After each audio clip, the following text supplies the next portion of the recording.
प्यारे बच्चों, आप सभी का स्वागत है हमारे इस वीडियो सीरीज में। तो आज की क्लास में हम लोग बात करेंगे चैप्टर नंबर 3, जो कि क्लास 12 का गद्य खंड का चैप्टर नंबर 3 है, संपूर्ण क्रांति। और अगर इसका सारांश लिखने के लिए आ जाए तो किस तरीके से लिखेंगे, बस 5 मिनट में, बस 5 मिनट में आपको बताएंगे कि इसका सारांश किस तरीके से लिखा जाएगा। तो आपको यहाँ पे बस लेखक के बारे में थोड़ा सा जानना है कि लेखक का नाम क्या है। जयप्रकाश नारायण।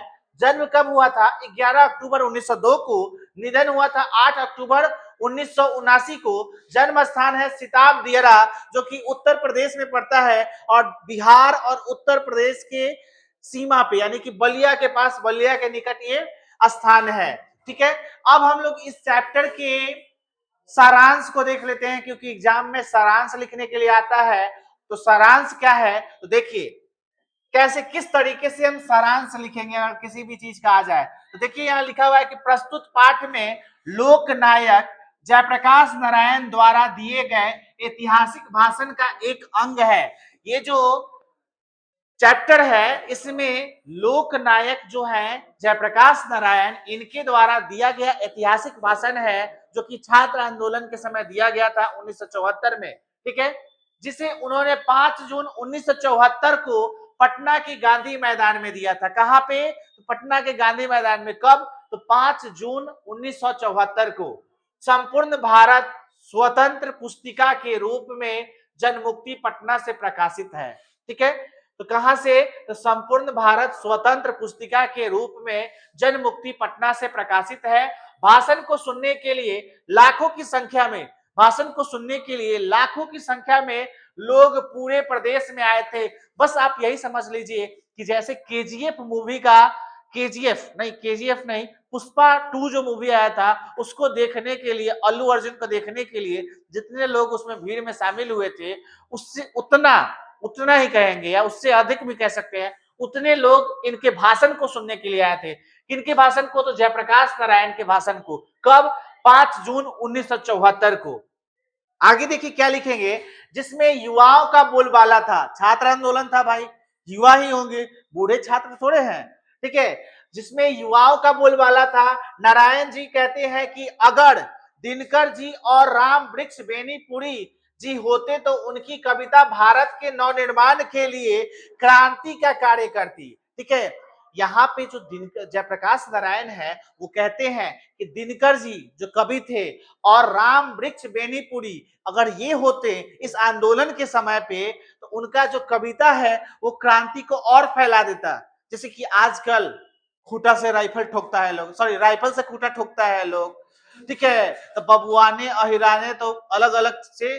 तो इसी तरीके से जो ये राम वृक्ष बेनीपुरी थे और जो दिनकर जी थे, उस समय अगर उस क्रांति के समय होते, यानी कि 1974 में, तो ये क्रांति इनकी कविताओं से और ज्यादा और फैलती। ठीक है, अपने भाषण के दौरान ये कह रहे हैं। आगे देखिए, वह आज हमारे बीच नहीं है। दिनकर जी और राम वृक्ष बेनीपुरी आज हमारे बीच नहीं है। जयप्रकाश नारायण जी कहते हैं कि यह जिम्मेवारी मैंने मांग के नहीं लिया, मुझे यह जिम्मेवारी युवा पीढ़ी द्वारा सौंप दी गई है। ठीक है, दिनकर जी भाषण के दौरान कहते हैं कि ये जो जिम्मेवारी है छात्र आंदोलन का, वो हमने खुद से स्वीकार नहीं किया है, युवाओं ने हमें इसका मुखिया बनाया है।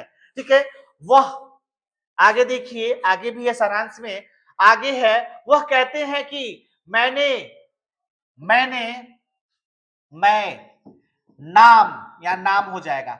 वे कहते हैं कि मैं नाम का नेता नहीं बनूंगा, मैं सबकी बात सुनूंगा, लेकिन अंतिम फैसला मेरा होगा। यानी कि मैं वैसा नेता नहीं बनूंगा जो किसी के इशारे पे काम करता हो, जो किसी के कहने पे काम करता हो। मैं ऐसा नेता बनूंगा जो सुनूंगा सबका, अमीर का भी सुनूंगा, गरीब का भी सुनूंगा, लेकिन करूंगा अपना। आगे देखिए, अपने परिवार की गरीबी के बावजूद अमेरिका में अपने बलबूते पर पढ़ाई की तथा वापस आकर कांग्रेस में शामिल हुए। इस कहानी में जिक्र है कि ये जो है जयप्रकाश नारायण अपने परिवार की गरीब स्थिति होने के बावजूद कहां पढ़ने गए थे? अमेरिका पढ़ने गए थे, लेकिन पढ़ाई पूर्ण नहीं हुआ मां की स्थिति के कारण, और फिर वो वापस लौट आए। उसके बावजूद वो वहां से आने के बाद कांग्रेस में शामिल हुए। जयप्रकाश बाबू से मिलने बहुत सारे नेता आए और सब ने उन्हें एक तरफा लोकतंत्र की शिक्षा दी। एक तरफ तो उनको बड़े बड़े नेता आए जब छात्र आंदोलन में उठे तो उनको समझाने के लिए एक तरफ तो खूब बढ़िया बढ़िया स्पीच दिया और लास्ट में कहा कि आप क्यों बेफिजूल का ये आंदोलन कर रहे हैं, ठीक है। और उस समय कांग्रेस की ही सरकार थी। आगे देखिए, दूसरी तरफ लोगों के जुलूस को रोका गया, दूसरी तरफ वही बड़े नेता बाहर जाकर छात्र आंदोलन के समय जो भीड़ थी उसको रोकने का कोशिश किया, आंदोलन को दबाने का कोशिश किया। आगे देखिए, लेखक कहते हैं कि ऐसे लोग को शर्म नहीं आती जो एक तरफ लोकतंत्र की बातें करते हैं तो दूसरी तरफ लोकतंत्र को अपने पैरों से कुचलते हैं, यानी कि उनको शर्म नहीं आती जो लंबा लंबा स्पीच देते हैं और दूसरी तरफ लोगों का हक मार रहे हैं, लोगों जो अपने हक के लिए आवाज उठा रहा है, जो छात्र उसके हक को रोका जा रहा है, उसके आंदोलन को कुचला जा रहा है, लाठीचार्ज करवाया जा रहा है। आगे देखिए क्या कहते हैं, लेखक के कुछ मित्र उनका और इंदिरा जी का मेल मिलाप करवाना चाहते थे कि ये शांत हो जाएंगे, सारा छात्र शांत हो जाएगा, इसलिए मेल मिलाप करवाना चाहते थे। आगे देखिए, लेखक कहते हैं कि मेरा इंदिरा जी से व्यक्तिगत झगड़ा नहीं है, मेरा इंदिरा जी से व्यक्तिगत झगड़ा नहीं है, ठीक है, उनकी गलत नीतियों से मेरा झगड़ा है, यानी कि उनके द्वारा जो सरकार के द्वारा जो गलत नीति थी उससे झगड़ा है। आगे देखिए, लेखक ने कई बार बापू और नेहरू जी की भी आलोचना की है। इस भाषण में जो लेखक हैं जयप्रकाश नारायण है, वो कई बार बापू यानी कि महात्मा गांधी और नेहरू जी की भी आलोचना की है। लेखक कहते हैं कि आज राजनीति में भ्रष्टाचार बढ़ा है जिसका प्रमुख कारण चुनावों की खर्चा है। आज अगर राजनीति में भ्रष्टाचार बढ़ा है तो उसका एक कारण है कि चुनाव में खर्चा। अगर कोई नेता करोड़ों खर्च करेगा तो वो करोड़ों निकालेगा कहां से, जनता से ही। तो इसका मुख्य कारण उन्होंने बताया था कि चुनावों का खर्चा।